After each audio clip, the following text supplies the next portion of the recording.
சென்னை ஆதம்பாக்கம் வானுவம்பேட்டையில் மிகவும் பழமை வாய்ந்த கிராம தேவதையான பழண்டியம்மன் கோவில் மற்றும் அதனுள் வீற்றிருக்கும் 100 அடி முருகன் சிலை மற்றும் கோயில் சிறப்புகள் பற்றி இந்த வீடியோவில் பார்க்கலாம். வாங்க ஃப்ரெண்ட்ஸ், வீடியோக்குள்ளே போகலாம். மிகவும் பழமை மிக்க சக்தி வாய்ந்த பழண்டியம்மன் கோவில் சித்தர் மகான்கள் குடியிருப்பு பகுதியில் கிராம தேவதையாக வீற்றிருக்கிறாள் அன்னை பழண்டியம்மன். இந்த கோவில் சென்ட் தாமஸ் மவுண்ட் ரயில் நிலையத்திலிருந்து சுமார் 1.2 கிலோமீட்டர் தொலைவில் வானுவம்பேட்டை சர்ச்சுக்கு பின்புறம் அமைந்துள்ளது. இக்கோவிலின் நுழைவாயிலில் நுழைந்ததும் கொடிமரம் அமைந்துள்ளது. அதன் முன் சூளம், பலிபீடம், சிம்ம வாகனம் அமைந்து அதன் எதிரே மிகவும் சக்தி வாய்ந்த தெய்வமாக 100 வருடம் பழமை வாய்ந்த பழண்டியம்மன் தாய் சந்நிதி உள்ளது. கோவில் நுழைவாயில் நுழைந்ததும் அதன் வலப்புறம் பெரிய கணபதி சிலை. இது மிகவும் பிரம்மாண்டமாக 21 அடியை கொண்டு நம் அனைவரின் வினையை தீர்க்கும் வண்ணம் அரச மரத்தடியில் அமர்ந்திருப்பது சிறப்பு. பழண்டியம்மன் சந்நிதி உள்ளே சென்றவுடன் வெளிப்பிரகாரத்தில் வலம்புரி விநாயகர், சுந்தரேஸ்வரர், மீனாட்சி தாயார், லட்சுமி நாராயணர், ஆஞ்சநேயர், சுப்பிரமணியர், தர்மசாஸ்தா சந்நிதி உள்ளது.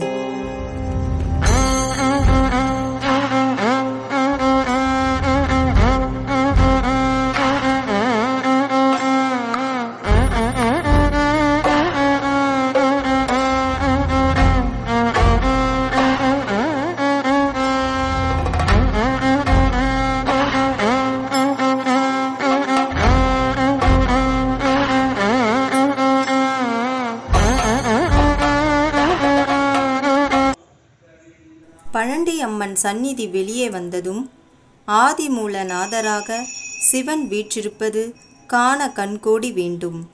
அதன் பின்புறம் தெய்வ சேக்கிழார், திருஞான சம்பந்தர், திருநாவுக்கரசர், அப்பர், சுந்தரர் போன்ற சமய குரவரர்களின் சிலைகளும் வைக்கப்பட்டு இருக்கிறது.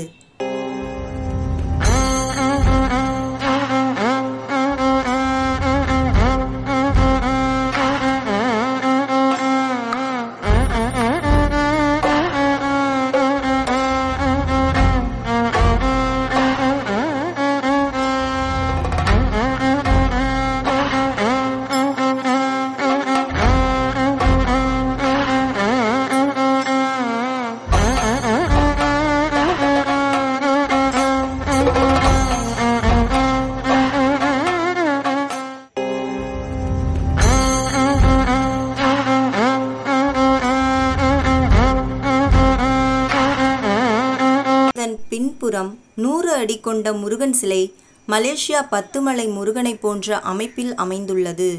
மலேசியா சென்று முருகனை தரிசிக்க இயலாதவர்கள் இங்கு வந்து தங்க முத்துக்குமார சுவாமியை தரிசித்தால் வேண்டிய வரத்தை தருவதாக இங்குள்ள மக்களின் நம்பிக்கை.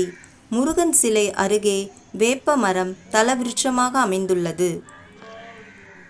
கோவிலின் நுழைவாயிலில் இருக்கும் கணபதிக்கு பின்புறமாக நவகிரகங்கள் அமைக்கப்பட்டுள்ளது. மேலும் கிரக தோஷங்களில் பாதிக்கப்பட்டவர்கள் இங்கு வந்து நவகிரகங்களையும் முருகன், விநாயகன் என்று வழிபடுவதன் மூலம் அவர்களின் தோஷம் நிவர்த்தியாகிறது. கணபதி, காலபைரவர், சித்தீஸ்வரர், அகஸ்தியர், பாம்பாட்டி சித்தர், ராமதேவர், புலிப்பாணி, குதம்பையர், போகர், அழுகனர், இடைக்காடர், கொங்கணர், சட்டமுனி, தேரையர், மச்சமுனி, புலஸ்தியர், கோரக்கர், திருமூலர், காலங்கிநாதர், கருவூரார் போன்ற 18 சித்தர்களின் சிலைகள் அமைக்கப்பட்டுள்ளது. சிறப்பு வாய்ந்ததாக அமைந்துள்ளது. அரச மரத்தடியில் நாகதேவதை சிலைகள் அமைக்கப்பட்டுள்ளது. இக்கோயிலின் தலவிருட்சமாக வேப்பமரம் மற்றும் அரச மரம் காணப்படுகிறது. கோவில் அமைதியான சூழல், அழகிய கட்டடக்கலை மூலம் நீங்கள் ஈர்க்கப்படுவீர்கள். கோயில் நன்கு பராமரிக்கப்பட்டு அதன் வழியாக நடந்து செல்லும்போது நேர்மறை ஆற்றலை உணர முடியும். சுவர்கள் மற்றும் தூண்களில் உள்ள நுணுக்கமான சிற்பங்கள் கோயிலை கட்டிய கைவினை கலைஞர்களின் திறமை மற்றும் அதற்கு சான்றாக அமைகிறது. மொத்தத்தில் பழண்டியம்மன் வானுவம்பேட்டை முருகன் கோவிலுக்கு ஒரு முறை கண்டிப்பாக சென்று வாருங்கள். அனைத்து தெய்வங்களின் ஆசியும் கிடைக்கும். இது போன்ற சுவாரஸ்யமான வீடியோ உங்களுக்கு உடனுக்குடன் கிடைக்கணுமா? லைக் பண்ணுங்க, ஷேர் பண்ணுங்க, சப்ஸ்கிரைப் பண்ணுங்க.